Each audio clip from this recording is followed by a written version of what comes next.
Hey, ladies and gentlemen, this is your man Ty from Foil Level Wrestling, bringing you results from last night's New Japan Pro Wrestling event, Strong Style Evolved 2018, which took place in Long Beach, California.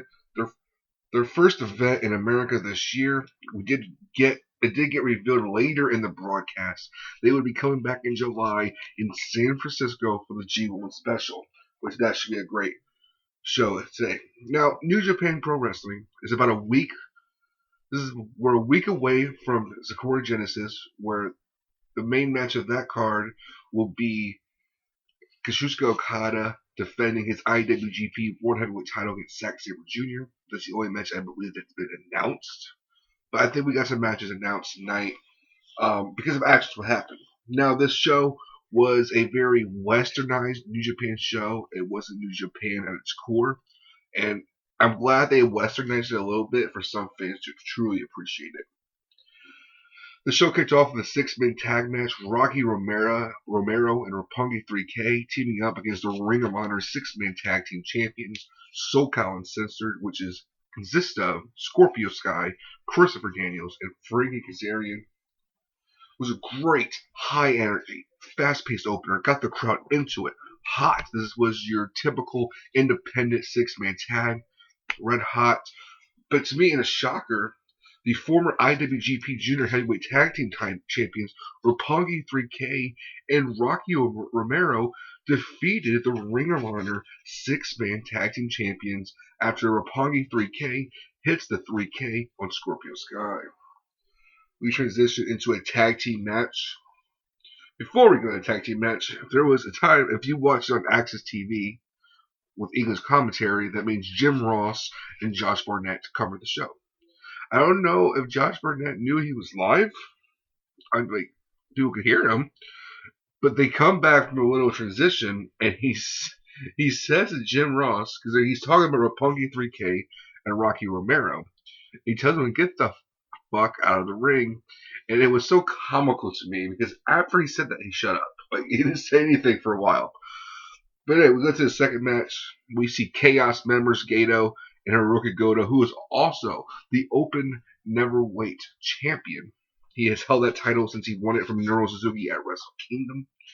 Face a team of Juice Robinson and David Finlay. Juice Robinson and David Finlay win, with David Finlay getting the pinfall victory over Gato. Now, it's not crazy to see Gato take the loss, because that's what Gato does. Gato is the booker of New Japan. What's weird is David Finlay getting it. There's been rumors that Juice Robinson might challenge Hiroki Goto for the Never Overweight Championship, which I think Juice Robinson will be the one to take it from him. Really good match, really solid, hard-hitting contest. It was really used to put over David Finlay, Juice Robinson. Next match we have in the card, it is Suzuki Gun members Killer Elite Squad taking on Chaos members Chucky T and Toriano. This was a comedy match. Chucky T and Toriano are known for their comedy. Killer Elite Squad are known for their badasses. Lance Archer, to me, was a star that shined tonight. He has been shining since Wrestle Kingdom. I really love Lance Archer. He reminds me of the old, just Bruiser Brody, Stan Hansen type, badass. Killer Elite Squad wins after a killer bomb on Chucky T. It wasn't a magnificent match, but it was good. Had some great storytelling. The crowd was so into Yano. Besides the Young Bucks and the Golden Lovers, probably had the biggest pop tonight. Next, we have a tag team match, which is Bullet Club versus Bullet Club. It's Cody Rhodes and the Villain, with Brandy Rhodes at their side, versus the OGs, the Gorillas of Destiny. Before the match, Cody came out and he talked about how this match is not going to happen. He starts to build up the Gorillas of Destiny, throwing in his ego. It was really good storytelling with Cody, and Tama Tonga's no expressions made me laugh. And I really think the Gorillas of Destiny should be used a lot more in situations like this. This was actually probably the first really good contest of the night, with Cody and Skrull getting the win after Cody hits the crossroads on Tama Tonga. I would have Lola take the fall, but either way, it's decent. Really good match. The ending was kind of awkward though. the way it ended kind of prematurely in my eyes. Next, we have an 8-man tag match, which is LIJ members Hitoshi Naito, Hiromu Takahashi, Sanada, and Bushi against the team of the Ace, Hiroshi Tanahashi, the Junior Heavyweight Ace, Kushida, Rizuki Taguchi, and Dragon Lee from CMLL. LIJ wins with Tetsuya Naito and Destino on Taguchi.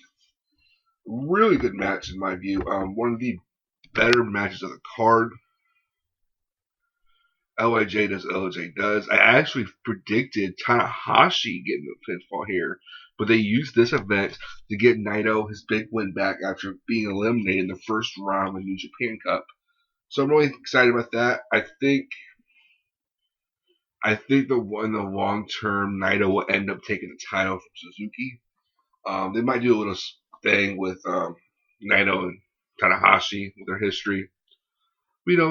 That's what Naito has been since Wrestle Kingdom. He's bouncing in matches, hasn't really done anything else. Next, we will have Rey Mysterio making an appearance, and he will apologize to the fans and says when he comes back, he wants to wrestle at New Japan, wrestle Jushin Thunder Liger. Next, we have big match here. We have a special singles match. It is Jushin Thunder Liger versus the IWGP Junior Heavyweight Champion Will Ospreay, non-title match. Will Ospreay wins with the Oz Cutter. This match wasn't great. It's no secret to say Liger can't move like he used to. But Ospreay sold well for Liger. He did amazing things. After the match, Will Ospreay grabs a microphone, pays respects to Jushin Thunder Liger, but says he is going to define this title and take it to new heights. And he offers a challenge to Rey Mysterio for when he can wrestle. Mysterio accepts, but after that, we see Marty, the villain Skrull, come in and break his umbrella over the back of Will Ospreay, which forces Rey Mysterio to try to get in the ring. But as he's trying to enter, Marty takes his mask off, which makes a Liger jump in the ring just for Marty to run away. Really good storytelling there. I think what we're going to see here is probably, I see a series of matches happening from this. We're going to see Liger against Mysterio. We're going to see Mysterio against Ospreay. And we're going to see Mysterio against Marty. And we're probably going to see Ospreay against Skrull one more time.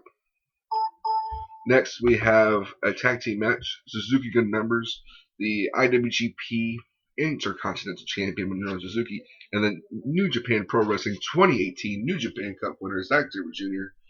versus Chaos members, the IWGP World Heavyweight Champion Kazuchika Okada and Tomohiro Ishii. This match really set the bar. It got you excited, and honestly, it makes me want to see Suzuki against Ishii along with Sabre Jr. against Kazuchika Okada. Sabre Jr. and Minoru Suzuki, to me, are the most perfect team you can have in Japan. Minoru Suzuki just hurts you. He tears you apart. He beats the hell out of you. Sabre Jr. breaks your arm. He breaks your ligaments. The most flexible man I've seen in professional wrestling. This was an amazing match. It was a very hard-hitting contest, and I really enjoyed it.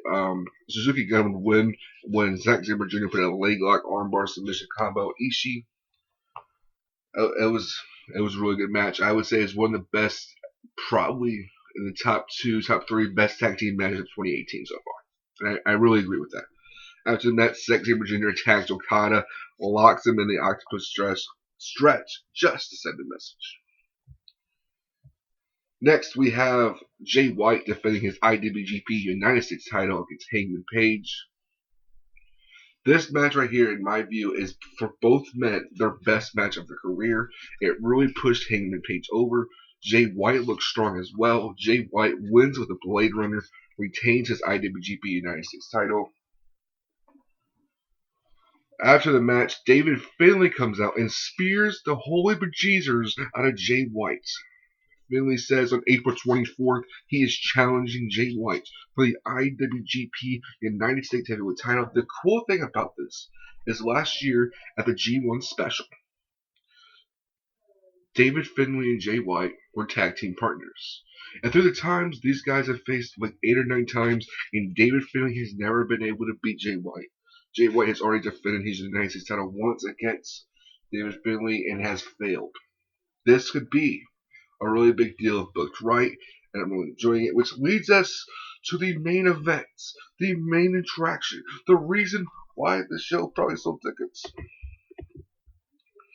It was the Gordon Lovers, which means Kenny Omega and Kota Ibushi versus the team of the Young Bucks.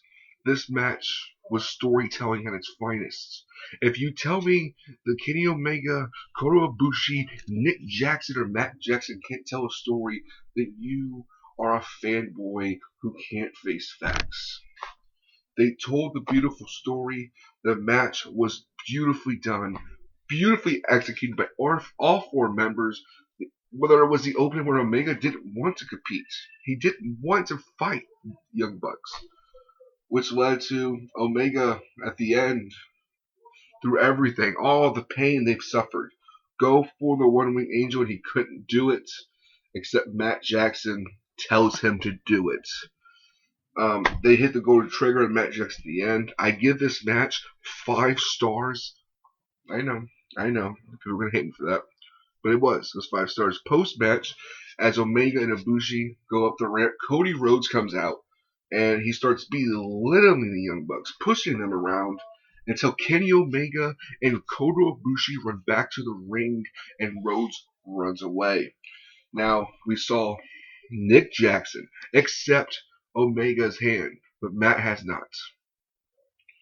Now, what does this mean? I tell you what I think it means. I think we're going to see the Golden Elite. I think that's the goal, and that's the way it should be. I really think we won't find out the real conclusion of this to Ring of Honor's Super Card of Honor, where Kenny Omega takes on Cody Rhodes for the first time ever. I will be covering that on this channel. Make sure you like all our content and subscribe to us. Follow our Facebook page, comment down below, and you all have a great evening.